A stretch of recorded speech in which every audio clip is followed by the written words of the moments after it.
Hello, everybody, and welcome to the Ripple Effect. I am very delighted today to be joined by Emmjolee Mendoza Waters, the director of death penalty abolishment at the Catholic Mobilizing Network.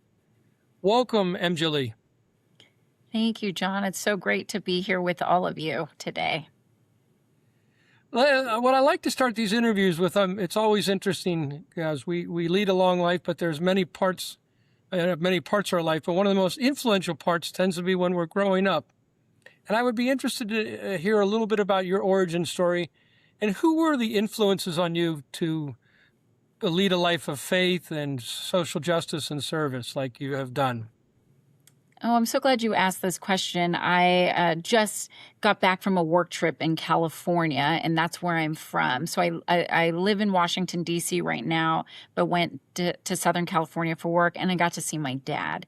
And my dad actually came to some of my work events, which was extra special. Oh, And so I'd have cool. to start with my family. My parents were immigrants. They are Filipino, and they got married, went to school in the Philippines, and they immigrated in the 70s. And so I'm first generation American, first generation to go to college in the United States. And our house was the house of hospitality. So as Filipinos and family members and relatives would come from the Philippines to the United States, they came to our house. So they Yeah. would come and stay at our house, and my parents would, help them find a job or get them settled into a place. And so I have these memories of aunts and uncles, which were our family circle was much bigger than blood aunt and uncles, Yeah. coming to live with us. They picked me up from school. They would be there for a couple months, maybe a year. I even had 3 Carmelite nuns live with us. And I Wow. and they picked and they were in brown habits, Yeah. and I remember they would make rosaries, and they were trying to like earn some money, and they were in transition, and they would pick me up from school, from grade school. Oh, now And that is and I cool was to have thinking, nuns picking you up from grade school. exactly. So I think it's only when I look back now, I was like, oh, this was so influential in my life.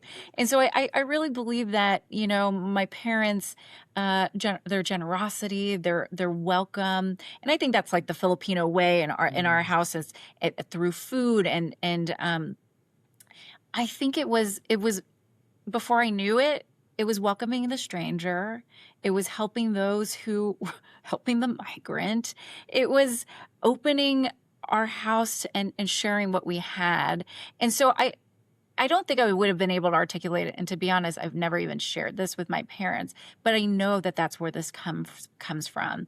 And then I think about our faith, and which is so tied into that kind of my origin story. So even just having these 3 Carmelite nuns come live with us, and how faith was a part of our household, but it was through action, where I Yeah. probably saw it the most. So Yeah. that's my origin, and where I come from. Yeah. Oh boy, it makes me feel warm and fuzzy inside, especially in light Yeah, of the world we are in today. That's a yeah. lovely story. So you mentioned about faith in action. You and I are both FJVs, both having served in Belize. Tell Hmm. me a little bit about how you discovered JVC and what you were doing when you were a Sure. JV.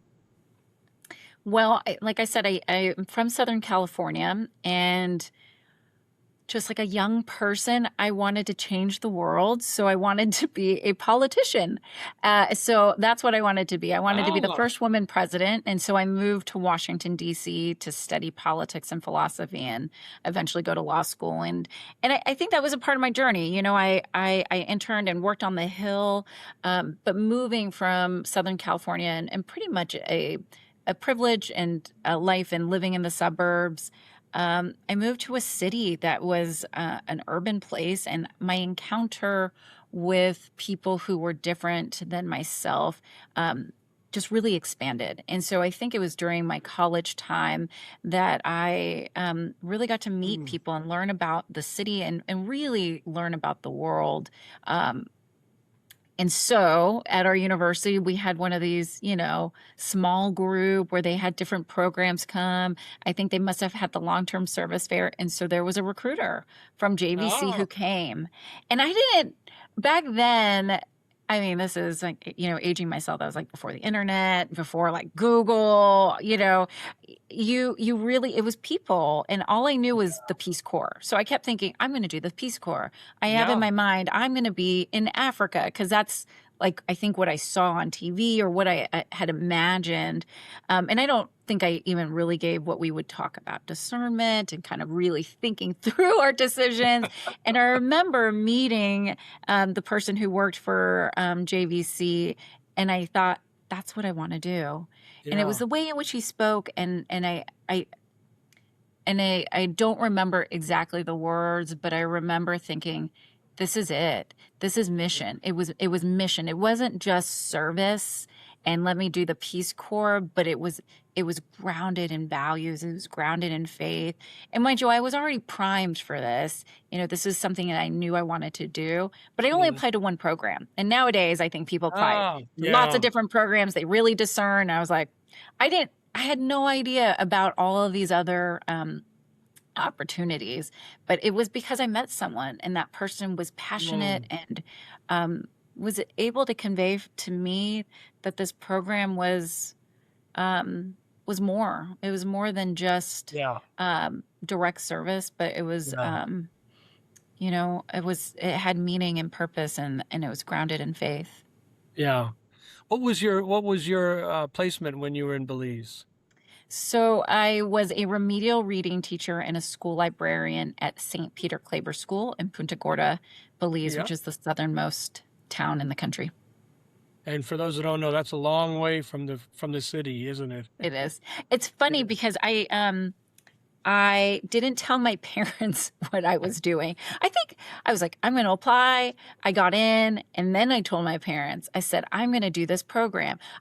Honest to goodness, I didn't even know where Belize was. And I remember having to like look this up before because I had put Please other share that. places. I had no idea. Never heard of it until they mentioned it, until they said it. I know. I was like, I mean, I grew up in Southern California. We're a little closer. I mean, I knew Mexico, I knew Guatemala. I was like, I never heard of Belize. And then I remember telling my parents, and my mom was not happy. I think she was just afraid, and nervous. But I had this conviction that this is what I'm going to do. But I Yeah. remember having to look it up, and look Yeah. on a map where Belize is. My first map was it was still called British Honduras, the one I looked up. That Yes. was how long ago. Tell me, out of that experience, how is that? We all talk about the ruin for life and the feeling that I think we all tell young prospective JVs. I'm telling them all the time, this is more than a year; it's a lifetime. How was this experience a factor in your career and your life since then? Well, I will get to my current work, but I always talk about this as a pivotal moment in my life. I was just at my alma mater, my high school, when I was in California, and I talked about this experience. So I Oh, say that because it's true. Uh, okay. and in so many ways, I think it took me outside of myself, away from the world that I knew, and it put me in a very vulnerable situation where I had to rely on, I think, what was the most important things, and it was people. I had to rely Mm, on people and relationship. I had to rely on my faith. I was challenged in so many ways. I was challenged that I didn't know how to teach, I was just really humbled. And I think because we come oftentimes, or at least I came, I'm like, well, I have this degree. I know these things. This is what I'm going to do. And I mm, think what it taught me was to let go of that and to really wow. be humbled by what I don't know, and Yeah. which made me really rely on those who do, and which were really the people of Belize. Yeah. So it served as a foundation of what authentic relationship means. And I think that served as a foundation for the work that I've done, is that you could do a lot of really good work, but it's really in these authentic mutual relationships that I think is the foundation. And I think that's what my time in Belize taught me, was the gifts of the people, to Mm, recognize and yeah, to learn from those who were living in Belize, to share in our gifts and struggles, and then to really kind of erase those lines between us and them, to like, we're family. So I have yeah, godchildren in Belize who are married and have kids. I have friendships yeah. that have lasted for so long. And so That's that's amazing. been the gift and the foundation of kind of what my Yeah. vocation has been. Mm. So let's talk just a minute about your vacation. You are with the Catholic Mobilizing Network. I'm not sure a lot of people would know about that, so I'd like you to just introduce it a bit and then tell us a little bit about what you do there. Sure. So I work for Catholic Mobilizing Network. We're a national Catholic organization working to end the death penalty and work towards restorative justice. I serve as the director of death penalty abolition. So all of our death penalty portfolio, we're based here in Washington, D.C. So really looking at this work on a national level, trying to engage all people, particularly Catholics, to work towards ending the death penalty. I spent Before this, I spent 20 years at the Catholic University of America working in service and Mm, justice. And so I think that kind of set me up for the work that I'm doing now in regards to advocacy. yeah. That brings me to a question I always like to ask because a lot of young prospective JVs or former JVs like to listen to these interviews. What advice would you give the younger self, your younger self, about entering a career of social ministry and service? What would you like to have known back then as you began, as you said, 20 plus years ago at Catholic University?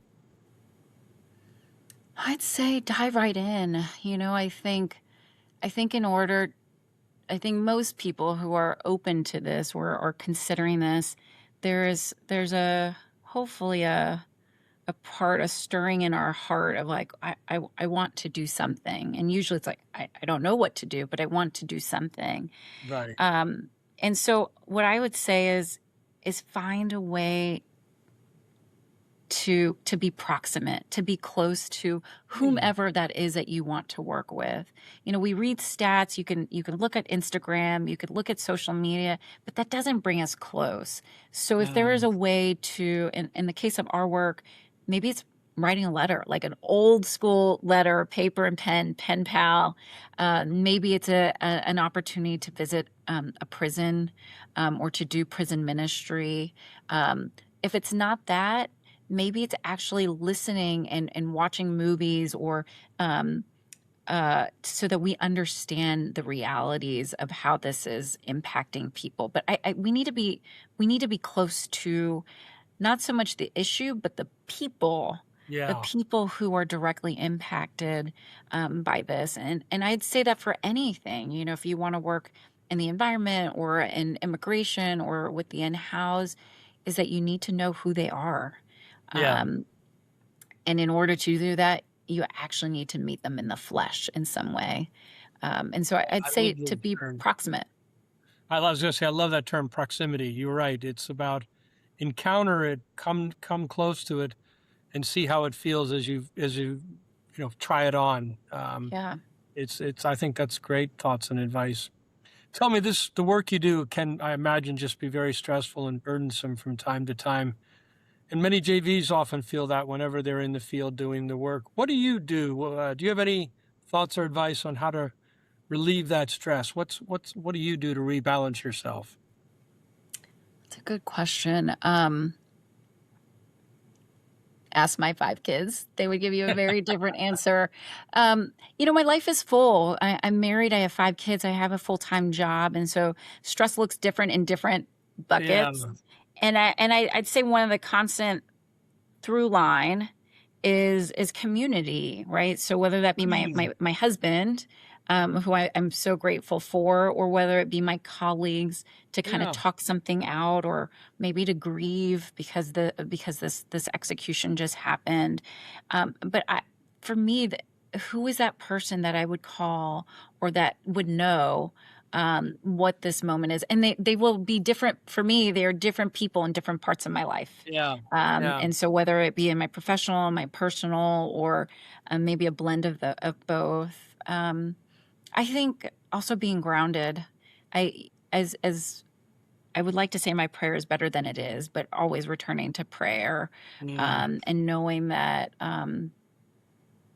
maybe a consolation that I'm doing what God's supposed to be that I'm supposed to be doing, Yeah. and that I have one part to play, and that's enough, and Mm. that's a constant. I have to keep telling myself. I think there's expectations that I probably put on myself. I'm supposed to be doing more, or and really, what we do is enough. And if we Yeah. can see that as goodness, then I think maybe it can shed away some of that. But I would say community. Who are Yeah. those people that you can talk to I and be love how present you to? tie it together, because JVC is all about learning the skill. You already have some of it, we all have it, but learning the skill of community. But the way you say it is, then once you grow beyond that, you have community associated with different parts of your life, which I think is important. And sometimes I don't think about it enough, but that's Yeah. beautiful. So I have one favorite question I like to end with. Since JVC is all about community and also having meals together, did you have a go-to meal when your JVC, hot potluck night? I am so grateful for my JVC time, and mind you, I think we were in a unique situation. I mean, our program was 2 years being overseas, and we had such a limited budget, and we had time. So that's actually how I learned how to cook.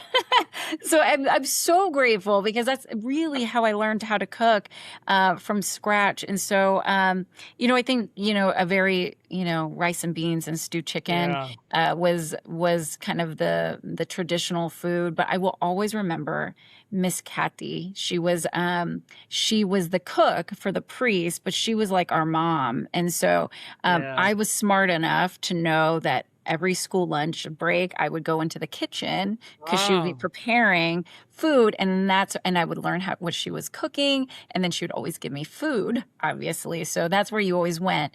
And for one community dinner, so iguana was like a Oh, delicacy. And so I asked her to teach me how to make iguana. And she lived like up the road, like not walking distance. So I will never forget this. I got a ride home with her up the road, and I wanted to bring this back for community meal. And so she had the iguana sitting in her house was on stilts above, yeah. and then she had someone who did the dirty work, and then she taught me how to stew this iguana. But I'll never forget my roommate, and I think it was Brendan Bussey, who now is Father Brendan Bussey. I think it was him.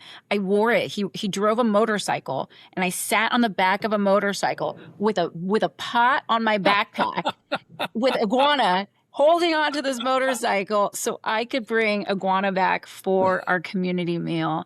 And That's so that great. will always be a memory. One, because of the food that we were eating, and it was a delicacy. But it was the time that I got to be with Miss Kathy, and to Yeah. learn and to be in her kitchen, and she was teaching me, and then I got to bring something back to my community. But then just the visual of literally being on the back of a motorcycle, Yeah.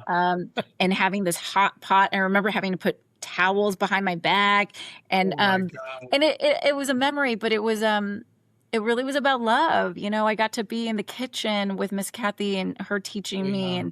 and this obviously very cultural dish, and then get to share it with our community. So that was not a regular meal for our community, but it was a special meal. That that makes the list. That makes top of the list so far of all the. That's wonderful. I can picture on the bike, Yeah, running through, whizzing through town to get the bucket, the meal, the stew there. it Well, was so listen, thank good. you so much. It was really a delight to visit with you. Thank you for the work you do, for the support you give the JVC, but more importantly, the work you do today and the spirit of JVC, which you carry forward. So thanks once again. Thank you. Thank you, John, for having me. And thank you for the work that you guys are continuing. You guys are in my prayers. If there's anything I can do to help support, please let me know. Thank you.